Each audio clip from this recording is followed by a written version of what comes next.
What is the definition of a tabi'i? The generation after Sahaba? Well, okay, how about we start with the Sahaba? What is the definition of a Sahabi? We know the best of people are who? Who's number one? Sahabi. No, we're talking about in general. Who is the best of mankind? Sallallahu Alaihi Wasallam. We're not talking about one individual, we're talking about a group of people. Who are the best of mankind? Let me put it this way. Who are the best of mankind? Prophet generation. The prophets. The prophets. Allah chose the prophets to be the best of mankind. Who come after the prophets in rank? Sahaba. All the companions. We're talking about, again, not an individual. How can I become a Sahabi? Let's say Prophet Muhammad sallallahu alaihi wasallam was in Mecca and you are in Indonesia, living at the same time. Does that make you a Sahabi? Then what do you have to do to become a Sahabi? Close to him. Live with You have to be the Prophet himself? No. Prophet. You have to meet the Prophet. Okay, how about this? You meet the Prophet, but you did not accept Islam. Does that make you a Sahabi? No. You meet the Prophet died, you accepted Islam after he died. Does that make you a Sahabi? No. You sure? Yes. Okay. Sahabi by definition is normally an adult who met the Prophet ﷺ, accepted Islam at that time and interacted with the Prophet ﷺ. He spoke to the Prophet and the Prophet spoke back to him.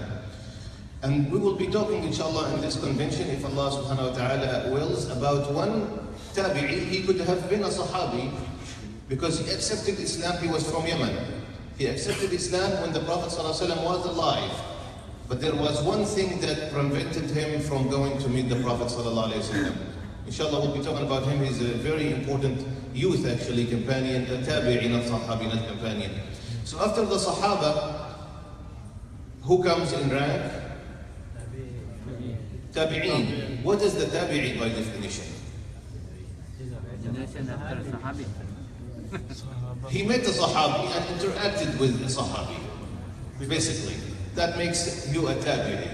And the tabi'in, as the Prophet ﷺ says, the best of times is my time.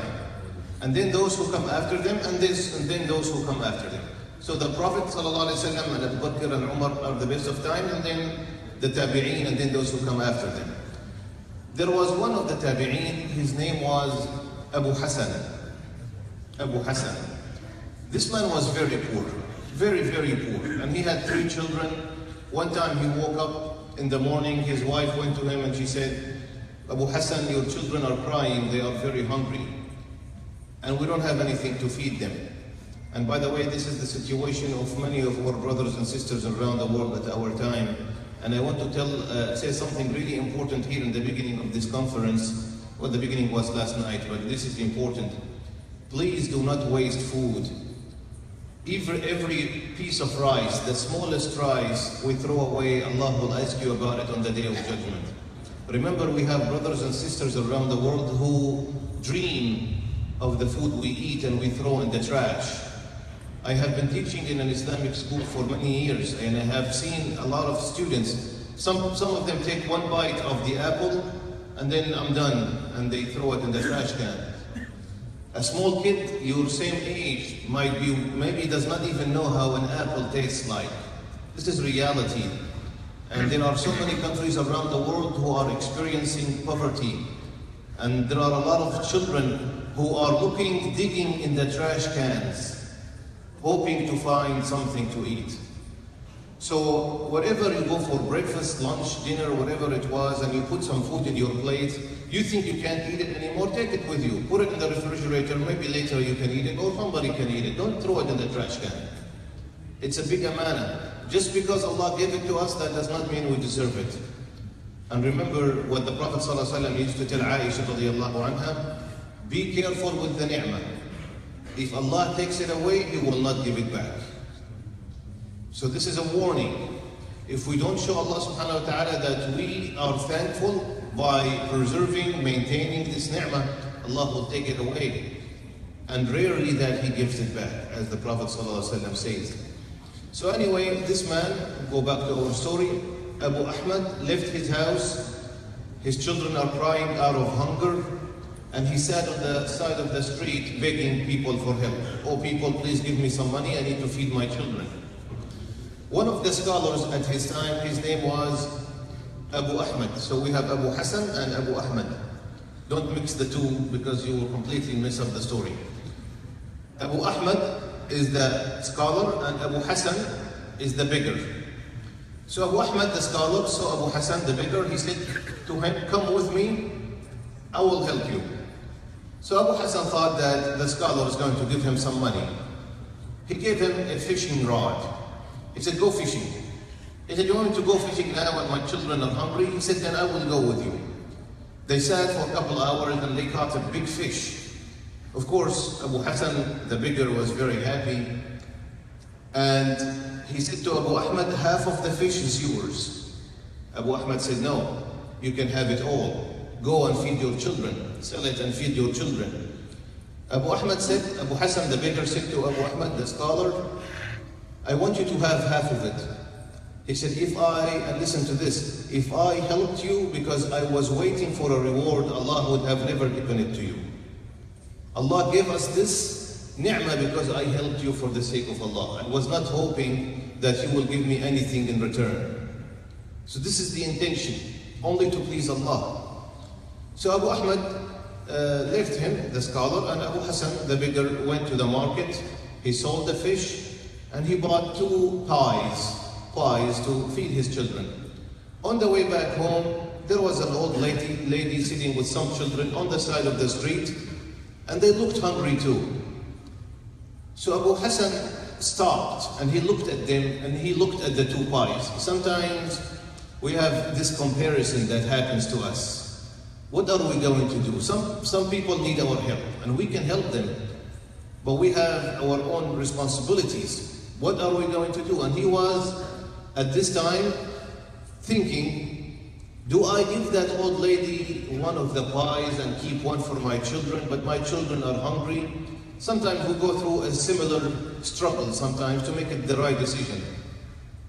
So he paused for a little bit. He looked at the lady with the kids, looked like really hungry. And then he decided that, you know what, my family comes first. I am not giving her anything. And he walked away. After he walked away, he looked back just one more time, and that lady cried. Only one tear came out of her eye. One teardrop came out of her eye. Because of that tear, he was moved. He felt bad. So he went back and he gave her both pies. Not one of them, he gave her both of them. And he went back home empty-handed. When his wife opened the door, what is the food? Your children are still crying? He said, I don't have anything. So she started yelling at him. I sent you to get some food, the children are crying, we need something to eat. As they were talking, one man was calling his name from outside the house. Abu Hassan, somebody's looking for you. So Abu Hassan comes out and he finds a traveler. He never seen him before. The traveler said, are you Abu Hassan, the son of so-and-so, the son of so-and-so? He said, yes. He said, I am sorry, your father had given me some money as a loan. And looks like your father passed away. I want you to have the money. Please forgive me for the delay. And he gave him 30,000 dirham, which was a fortune back then. You see, he gave 2 pies for the sake of Allah. Allah gave him 30,000 dirham the same day. Abu Hassan was very happy. And he started a business. And his business was very successful. And he became one of the most wealthiest people in the city. And he was very generous. He used to give people money. Whoever asked for help, he goes and he gives him money. He donates money to the masajid. He does all good stuff. To the point that people started calling him Al-Kareem, the generous. Abu Hassan, the generous, because he never turns you down. If you go and ask him for help, he will give you some help. He'll give you money. Until one, and of course he loved it. Who doesn't like to be called the Kareem? Who doesn't like to be called the generous? One time he was sleeping at night and he had a dream. He was standing in front of the scale of the good deeds and the bad deeds on the Day of Judgment. We all are going to be, every single one of us, we're going to be standing before that scale where they put the good deeds on the right side and the bad deeds on the left side. So in the dream, Abu Hassan saw the scale. They put his good deeds on the right side and they put the bad deeds on the left side, and it turns out to be that his bad deeds are more. They told him, "Oh Abu Hassan, you are going to go to hellfire." So he says, again in the dream, he says to the angels, "What about all the money I donated? What about all the money I gave to the poor, all the money I gave to the masajid?" They said, "Look, it's already on your good deed side, but it was turned into cotton. Cotton does not weigh anything." He said, "Why?" He said, "Because you did not do it to please Allah. You did it because you wanted the people to call you the generous. And the people did call you the generous." All these good deeds were turned into cotton. To Allah, they don't mean anything. So Abu Hassan gets very sad, again in the dream. And then when he's about to go to hellfire, one of the angels come and he say, "We want to put one more thing on the scale of your good deeds." He said, "What's that?" They said, "The teardrop that came out of that lady's eye." Just one teardrop, a drop of water.